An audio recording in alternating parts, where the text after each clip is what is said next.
I'm going to sound quite harsh on director Coralie Fargeat's new film The Substance in this review, but I want to say at the outset that it is a decent film. The Substance does a lot of things really well and is probably worth a watch for most people based on that alone. Ultimately though, I think it actually fails at being an entertaining movie. You see, The Substance is what I would call a high concept film. I don't mean a fantasy or a superhero movie, I mean it has a high concept at its heart, one single focused premise that it explores to the nth degree. In this case, it's society's obsessions with, especially female youth and beauty, and the often grotesque lengths people go to maintain them. The problem with single concept films like this is that they often struggle to maintain momentum beyond their initial hook. The Substance is a perfect example of this. More on that later. So the movie follows the character of Elizabeth Sparkle, played by both Demi and Margaret Qualley, a once famous actress who uses a black market drug to regain her youth and fame. The Substance works wonders and the renewed Sparkle gets a job presenting a fitness show from TV exec Harvey, played by Dennis Quaid. But soon Elizabeth faces terrifying side effects like hallucinations and uncontrollable physical changes. With her condition worsening, she has to navigate a world of deceit and danger whilst trying to maintain her new public image. Soon she finds herself in a race against time to work out how to reverse the drug's effects. Will Elizabeth escape the clutches of those who seek to control her,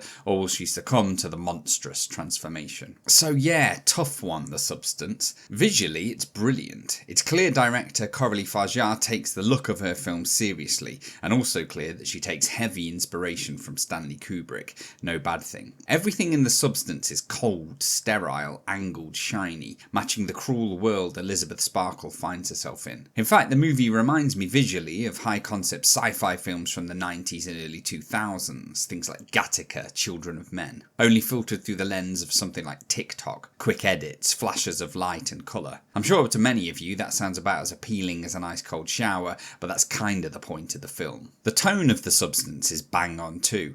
It's creepy and almost nightmarish throughout, with extreme close-ups of bodies and faces, fisheye camera shots. Almost like Black Swan perhaps, that sense of swirling, developing madness. The classic 70s horror music, soaring strings and the like, only adds to this. From what I gather, Demi Moore's been getting a bit of buzz for her performance in The Substance, and I'd say it's mostly merited. Playing the older Elizabeth Sparkle, she comes across as friendly and sad and self-conscious all at the same time, and she builds the empathy you need in a main character at the start. As the movie goes on though, her role changes a bit to something I won't spoil here, but suffice to say it all gets a little cartoony, and Moore's performance, or at least what we can see of it, drops off. Margaret Qualley too, playing the younger version of Sparkle, is decent. She doesn't have as much to chew on as Moore and suffers a little for being the younger version. It's hard to impress with your acting when most of what you're doing is gyrating as a fitness instructor in a skimpy outfit. But again, that is the point of the film, even if it's limiting for an actress. Still, the few times Qualley does get the proper screen time, she does a reasonable job. Unfortunately, that's about where the positives end for The Substance. You see, that high concept focus on beauty and youth really kills this film in the end. For the first half of the movie, the more grounded half,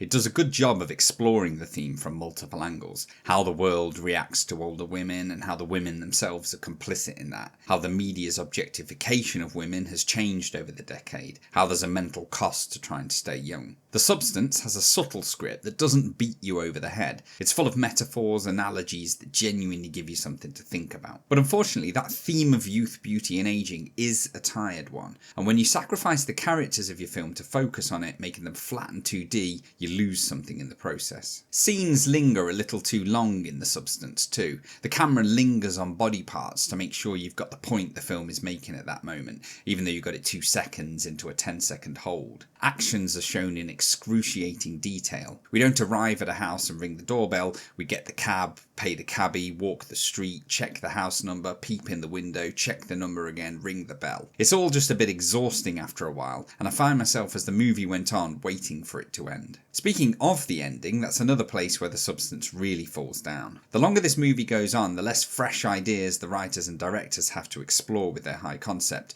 and the closer the story drifts to absurdity, cartoonishness. If you sat and thought about it, everything in these later sections do still build on the overall point of the movie, but by that point it's all so garbled. The ending is so grotesque and at times so random that, to be honest, when you get there you no longer care. Ultimately, there's just no warmth to The Substance. It's all brain, no heart, all message and style, very little character and feeling, very little entertainment. So yeah, a lot of talent here. I've not seen any other of Coralie Fargeat's movies, but I'll definitely be looking out for her. She's clearly a director with a flair for the visual, and she's also clearly a clever director working with clever scriptwriters. A film graduate would have a whale of a time watching this again and unpicking all the metaphors, but ultimately a movie has to entertain after its opening hook, the reveal of its high concept. The best movies, unless you really are in the upper echelon of directors, are driven by characters. The ones in the substance are just too one note to grasp onto. A bit of a shame. Anyway, nothing more to say. This is Movie Mavericks signing out.